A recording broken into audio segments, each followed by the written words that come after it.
টা কিন্তু আর আগের মতো নেই, এখন অনেক কিছু উন্নতি হয়েছে। তো আমরা আজকে যাচ্ছি একটু ঘুরু করতে, তো তোমরা আমার সাথে থাকো, দেখতে থাকো, চমৎকার কিছু দেখাবো তোমাদেরকে আজকে। তো আমরা আজকে চলে গেলাম ইকো পার্কের। মেঘলা মেঘলা আকাশ, ঠান্ডা ঠান্ডা হাওয়া, জাস্ট ওয়াও লাগছিল। আর আমার তো এমনিতে ঘুরু করতে বেশি ভালো লাগে। আমি, দিদি, জিজু, ভাগনা, আমার বর সবাই মিলে যাচ্ছিলাম।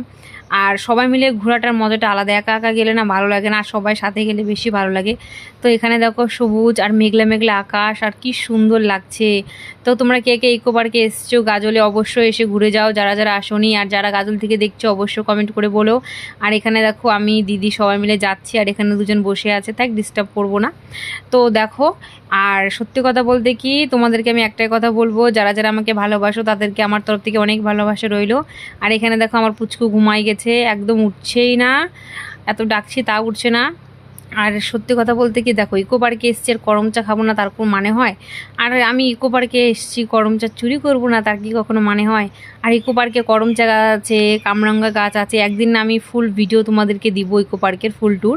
তো কে কে ইকো পার্কে ফুল ট্যুর দেখতে চাও অবশ্যই কমেন্ট করে বলো। আর কে কে আমার মতো দুঃসাহস দেখিয়ে করম চা চুরি করেছো বা অন্য কিছু অবশ্যই কমেন্ট করে বলো। আর এটা হচ্ছে তোমার চেরি গাছ, আমার বর পাড়ছিল, দেখো কি সুন্দর লাগছে দেখতে। তো যদি ভিডিওটা ভালো লাগে অবশ্যই লাইক কমেন্ট শেয়ার করে দিও। এখানে হচ্ছে আই লাভ গাজল। তো আমাদের তো দেরি হয়ে গেছিলো, ভিডিওটা কিচ্ছু করতে পারলাম না। যদি ভালো লাগে অবশ্যই লাইক কমেন্ট করে পাশে দেবো।